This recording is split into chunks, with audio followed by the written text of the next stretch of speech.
Γεια σας. Στο 60ο επεισόδιο του GarageBOOKS θα σας παρουσιάζω το βιβλίο «Αυτοί δεν είναι σαν εμάς», το παρελθόν και το μέλλον της μετανάστευσης, των Ιάν Γκόλντιν, Τζέφρυ Κάμερον και Μίρα Μπαλαρατζάν, που κυκλοφορεί από τις Πανεπιστημιακές Εκδόσεις Κρήτης. Οι συγγραφείς μας λένε ότι είμαστε όλοι μετανάστες. Κάποια στιγμή, στο μακρινό παρελθόν, ένας παλιός μας πρόγονος ήρθε εδώ που είμαστε από την Αφρική. Και αυτό πρέπει να μας βάλει σε σκέψεις, γιατί πολλές φορές παρουσιάζουμε τους μετανάστες σαν να είναι κάτι ξένο από εμάς. Όπως λέει και ο τίτλος του βιβλίου, «Αυτοί δεν είναι σαν και εμάς». Και επιπλέον, οι συγγραφείς επισημαίνουν τα πάρα πολλά ωφέλη που έχει η μετανάστευση στις κοινωνίες που την ενσωματώνουν, και μακροπρόθεσμα αλλά και βραχυπρόθεσμα. Αυτό σίγουρα είναι ένα ανατρεπτικό βιβλίο.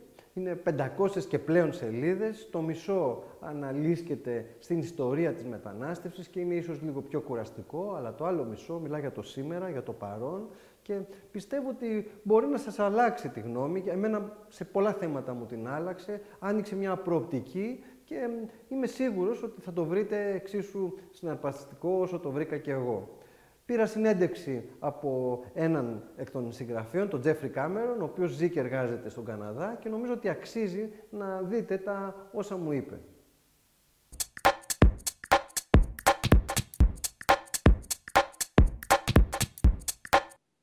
The book begins by looking at the past of migration, by looking at the origins of the human species. And from what we know about the origins of our species some 120 million years ago, people were mobile from the beginning. In fact, we spent the first half of our life as a species within Africa moving around. So it wasn't until after we emerged about 120 million years ago, it wasn't until about 60 million years ago that humans departed out of Africa. And in fact, over the subsequent 50 million years, we populated the Earth. So it took us, it was only about 10 million years ago that in fact the human species had spread across the world. And since then, we've developed diverse societies and so on.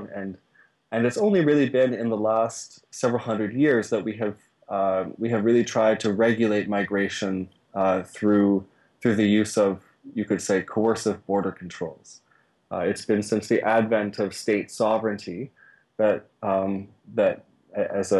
the human species has sought to control migration. And in fact, it was very interesting to look at the more recent past. In the last century, in the 19th century, in fact, many states that had created migration controls, that were enforcing border controls and requiring passports, in fact, consciously dismantled them. So there was, in what we would call, historians call the first wave of globalization, from about 1840 until the early 20th century. The dominant currents of thought were that unnecessary barriers to human movement ought to be eliminated in order for prosperity to be promoted, for people to move freely between countries and within countries. So just to take the UK as one example, Britain, which actually instituted the use of passports in 1836, later repealed them in 1872. So this is a time in the last century when states were consciously repealing barriers to movement, and it was only at the beginning of the 20th century that in the run-up to the First World War, that migration barriers became more prevalent. And so really now we're still living in many ways with the choices that were made during a time of nationalism and the run-up to World War. That's the world that we live in. It's the world that Europe in many ways exported to the rest of the world following the Second World War. And now we accept it as quite natural that when you cross the border between two countries, with the exception, of course, of the European Union, you have to present your passport for inspection. And if you don't have the adequate stamps in your passport, then that state can forcibly remove you from its territory. So this is a very different world we're living in now than the world that we lived in last century, and indeed for the way in which humans have developed over most of our history, and it's worth considering whether the cost of a world of highly regulated migration is really worth what are effectively will be reduced levels of economic prosperity for humankind. The reason that we called the book in English "Exceptional People" was because there's a very simplistic way of thinking about migration.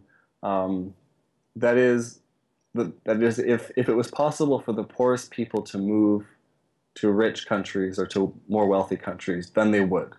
That there would be a wave of immigrants, is a term that is sometimes used in English to describe the potential consequences of, for example, open borders.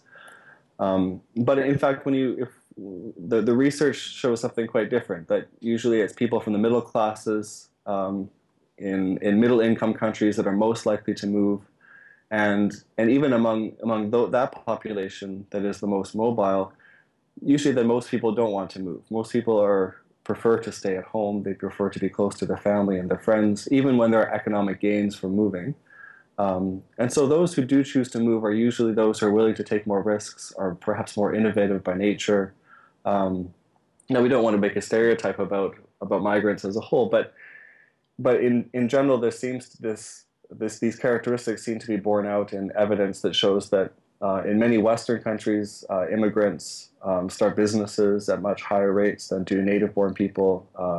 They file patents, for example, at higher rates than the native-born scientists.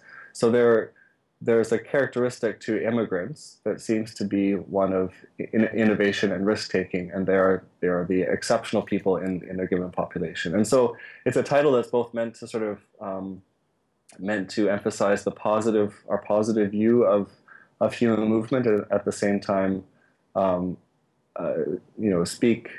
respond to this perception that anybody who is in a disadvantaged situation who wishes to move would move.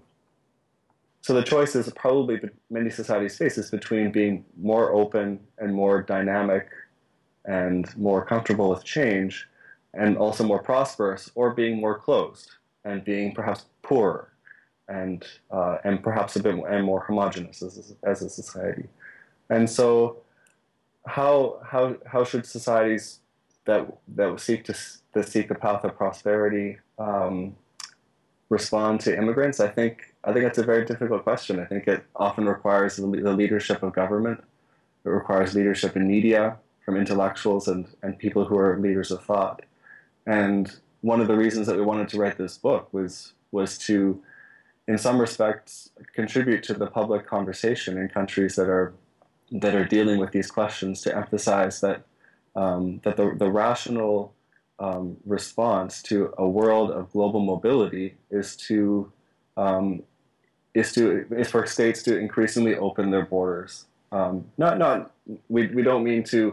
The prescription that we make in the book is not a sudden dismantling of all borders, but rather that the use of borders to control human movement today is in some ways in excess of what is necessary for global prosperity to be dramatically increased between countries. Αυτό ήταν ένα ακόμα GarageBOOKS. Κάντε ένα like στο Facebook για να μπείτε στην κλήρωση των 3 αντιτύπων που μας παραχωρούν ευγενικά οι Πανεπιστημιακές Εκδόσεις Κρήτης, και μέχρι το επόμενο, τα λέμε.